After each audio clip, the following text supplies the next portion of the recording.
अभी जो आज का जो टॉपिक है वो बहुत एक मस्त टॉपिक है। ये एडवांस में बहुत पूछा जाता है इस टॉपिक को।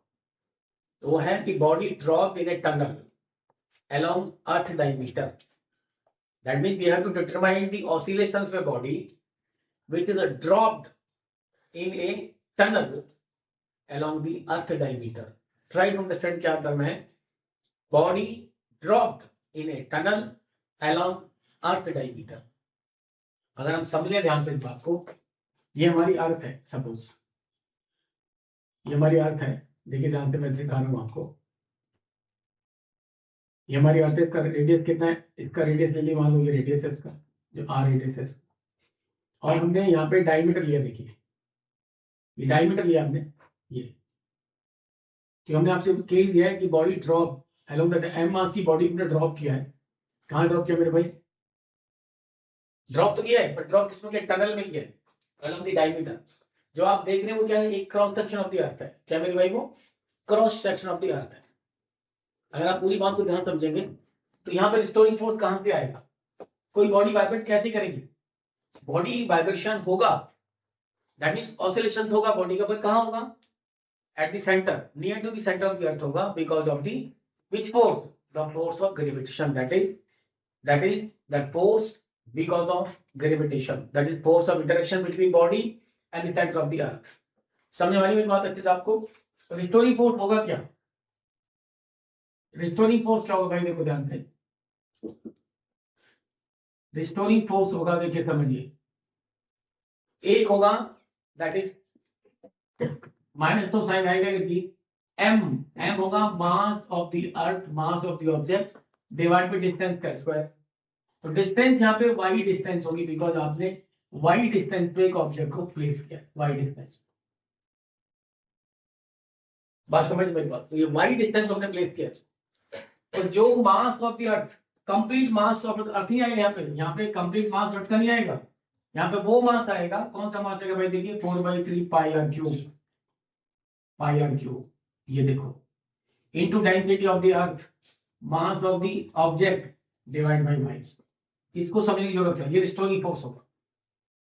दैट मींस कौन सा पार्ट है? Capital M. Capital M is the that part of the earth which is attracting the object of mass m towards the center, towards the center. The restoring force will be developed because of the force of interaction, that is the force of gravitation. कौन सा gravitation force होगा? That sphere of Y radius, ठीक है, which attract the mass, that the mass and the object of mass small m. समझे मेरी बात को अच्छे से? इस बात को मैं फिर समझाता हूँ, ध्यान समझो। मैंने कौन सा केस लिया मेरे भाई? मैंने केस लिया the body drop in a tunnel along with the diameter of the earth. तो मैंने टनल देखिए, टनल लिया, ये टनल है, ये टनल है मेरे भाई, और वाई डिस्टेंस पे मैंने एक ऑब्जेक्ट को प्लेस करने की कोशिश की, लाने की कोशिश की। तो अर्थ का जो वाई, दैट मींस अर्थ का वो पोर्शन जो वाई डायमीटर, वाई रेडियस के अंदर आएगा, वो इस ऑब्जेक्ट को अट्रैक्ट करेगा। तो वो है फोर्स ऑफ अट्रैक्शन। ये between mass, which mass? That mass which has radius Y. ठीक है मेरे भाई? और स्मॉल मास क्या है? वो ऑब्जेक्ट जो हमने ड्रॉप किया टनल में। समझे? ये हमने एक क्या दिखाया आपको? क्रॉस सेक्शन दिखाया। किसका? अर्थ का क्रॉस सेक्शन दिखाया। जो आप फ्रंट व्यू देख रहे हो, ये देख रहे हो भाई? ऐसे करके देखो, ऐसे देख रहे हो आप ऑब्जेक्ट को, ऐसे ऐसे ड्रॉप किया ऊपर से। ऑब्जेक्ट ड्रॉप कैसे? वर्टिकली ड्रॉप किया, वर्टिकली। जैसे आप ऊपर खड़े यहां से ड्रॉप की वर्टिकली। टनल आपने तो एक टनल खोदी है अंदर, जो वाई लेंथ की टनल है, दैट इज वाई रेडियस। क्या रेडियस मेरे पास? को वाई रेडियस। तो ये वो रिस्टोरिंग फोर्स है। ये समझना इसके लिए बहुत जरूरी है। समझे मेरी बात को? अगर मैं यहाँ पे दिमाग लगाऊं थोड़ा सा, इस को यहाँ पे लेके आ जाऊं, देखो ये क्या आ जाएगा? माइनस जी। और देखो यहां से कैंसिल हो जाएगा, ये टर्म क्या बचेगा? 4/3 पाई वाई बचेगा, और ये बचेगा रो। इसका मीनिंग है एक्सलेशन। देखो, अगर आप बहुत ध्यान से देखो, इसको समझोगे अच्छे से, तो देखो प्लीज समझने की कोशिश करो। ये देखो, ये वाई आप बहुत साफ दिख रहा है, क्लियर दिख रहा है कि ये देखिए कितना आसान है समझना इसको। ऐसे क्वेश्चन चाहिए एडवांस पर आते हैं। इतना आसान है कि हमें फंडामेंटल नॉलेज होनी चाहिए। फंडामेंटल नॉलेज का नहीं होता रिस्टोरिंग फोर्स कहां से आए। तो यार रिस्टोरिंग फोर्स कहां से आए? कोई एक्स्ट्रा बॉडी तो है नहीं। तो फोर्स कहां से आएगा? From the centre of the अर्थ आएगा। सेंटर से क्यों? यार सेंटर से एट डिस्टेंस वाई पे ऑब्जेक्ट है। ये फोर्स ऑफ इंटरेक्शन है between object and from the centre of the earth. Doubt इस बात में आपको? ये रिस्टोरिंग फोर्स हो गया। रिस्टोरिंग फोर्स है, ये क्या तुम्हारा एक्सप्लेनेशन आ गया, ये टर्म्स कांस्टेंट है, आपने प्रूव कर दी भाई चीज को। आप ध्यान से देखेंगे तो आप टाइम पीरियड निकाल सकते हो।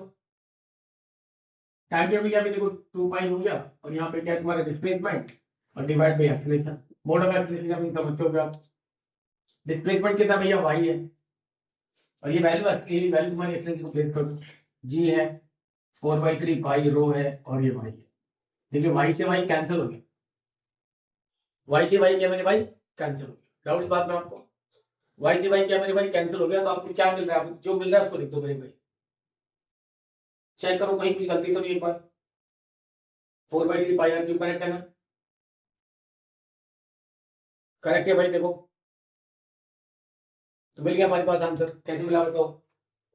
हम इस y से y काट सकते हैं, ये 2 पाई हो गया, देखो ध्यान देते थे 3 ऊपर चला गया,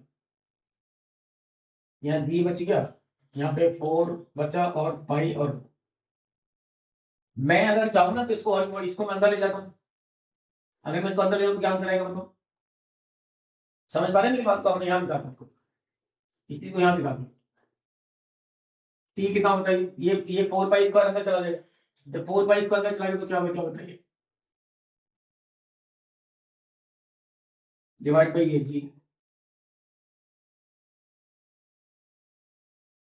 देखो 4 से 4 पाई से पाई, क्या आंसर बचा? 3 पाई डिवाइड बाई क्या बचा भाई जी, यहाँ पे क्या बचा? डाउट है भाई इस बात का? तो ये फर्दर मॉडिफाई, और ये बहुत मस्त क्वेश्चन है। कैलिब्रेशन देखो यहाँ पे एक चीज समझना जानते, इधर देखो आप देखो सारे पता चीजें कांस्टेंट है, जी भी कांस्टेंट है, डेंसिटी ऑफ द अर्थ भी कांस्टेंट है, पाई एवरीथिंग कांस्टेंट। तो आप समझ सकते हो टाइम पीरियड की एक टर्म है जो कांस्टेंट टाइम पीरियड होगा, क्या होगा? टाइम पीरियड क्या कांस्टेंट है। अगर आप दिमाग लगाओ तो time period is independent of the depth of the tunnel. क्यों? देखो कहीं पे आया यहाँ पे वाई का टर्म नहीं आया ना, दैट मीन आप टनल में कहीं भी ऑब्जेक्ट को प्लेस कर दोगे उसका टाइम पीरियड और फ्रीक्वेंसी सेम रहेगी। डाउट इस बात में आपको? क्योंकि आपका टाइम पीरियड यहाँ पे क्या है कांस्टेंट था। फिर मैं एक बार फिर समझाता हूँ ये कैसे कैसे लिया मैंने, मैं फिर एक बार बोलता हूँ सब ध्यान से। ये मैंने आपको अर्थ दिखाई, ये मेरी क्या है, ये गार्ड का है, ये जो पोर्शन है आपको अटेंड करना है, ये वाला पोर्शन दिखा रहा हूँ। एक बात समझो ध्यान से, we have taken the arc of radius R, ये क्या अपने आप में एक स्क्वायर है, ऑलमोस्ट एक स्क्वायर की तरह लेते हैं इसको, ठीक है। फिर हमने एक टनल दिखाया आपको, टनल के दिखाते हैं ऊपर से दिखा रहे डायरेक्ट, जैसे मान लो सेंटर से अर्थ के ऊपर, ऊपर से टॉप नॉर्थ पोल से मान लो आप टनल खोद रहे हो अंदर में, ठीक है। तो आपने एक वाई डिस्टेंस तो ऑब्जेक्ट को प्लेस किया है, वही लेके आए ऑब्जेक्ट वाई डिस्टेंस, कोई भी बॉडी मास है वाई डिस्टेंस पे है, तो वाई डिस्टेंस पे जो दैट मींस वाई रेडियस जो अर्थ का होगा that will attract the object. समझे मेरी बात को आप? तो जो रिस्टोरिंग फोर्स कहां से मिला, द रिस्टोरिंग फोर्स कहां से मिला, that's from that is the force exerted by the centre of the earth on the object. जो ये रिस्टोरिंग फोर्स ये है, ये वो मास है ऑब्जेक्ट का, कौन सा मास है इसका, रेडियस क्या वाई है।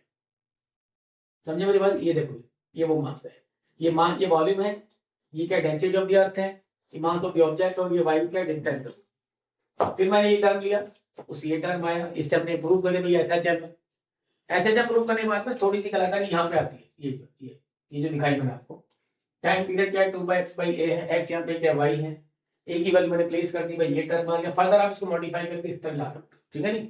ये मैंने लाने की कोशिश की और बताया आपको कि भैया टाइम पीरियड क्या है, वो कांस्टेंट टर्म है, फ्रीक्वेंसी भी कांस्टेंट होगी, whether you place the object at any place, कहीं भी ले जाए ऑब्जेक्ट को आप।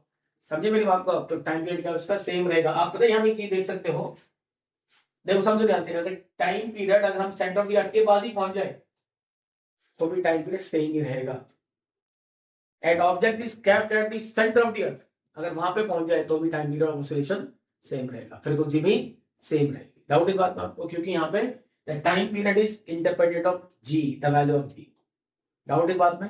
आपको पता होना चाहिए value of G at the centre क्या 0 होती है, तो यहाँ तो टाइम पीरियड इंडिपेंडेंट है ना उसका, है ना इंडिपेंडेंट, दैट मींस ऑसिलेशन में कोई फर्क नहीं पड़ रहा है। पढ़ रहे हैं कुछ? समझे बात को अच्छे से? यही चीज थी, ठीक है। Thank you.